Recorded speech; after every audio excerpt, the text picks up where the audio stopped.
Hey guys, I'm Adam LZ, and today I'm going to be teaching you how to 180 bar spin. So it'd be really helpful if you knew how to 180.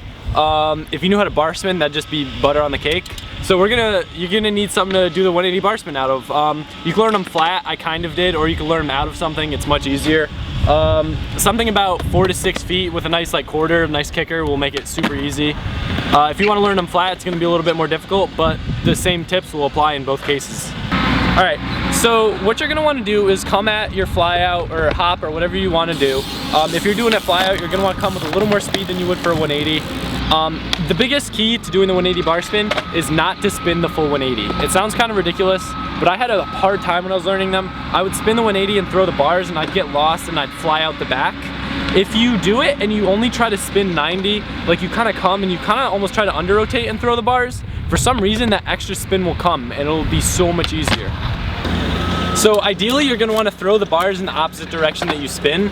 Typically you spin towards your back foot and throw your bar spins towards your front foot. You're going to kind of want to wait till you're off the coping until you kind of level out. You kind of want to push the bike away and flick them, but like I said, you got to concentrate on the 90.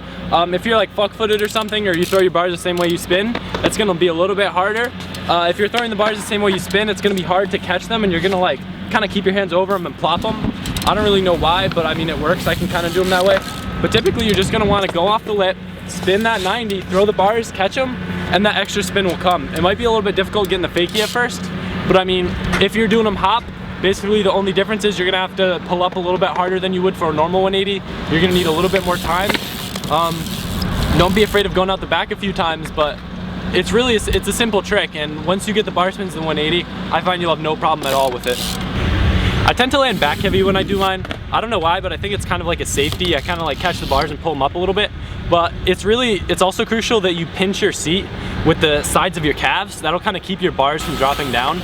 I don't know if you do it with your normal bar spins, but doing that, I find especially when I do 180 double bars, it really keeps my center of gravity from dropping, and then the bars are right where you expect them to be. Alright, so you could either bus driver or you could kind of flick them and catch them, but I find that when you're first learning them, it's kind of like a safety to bus driver them. It kind of gives you that comfortable feeling.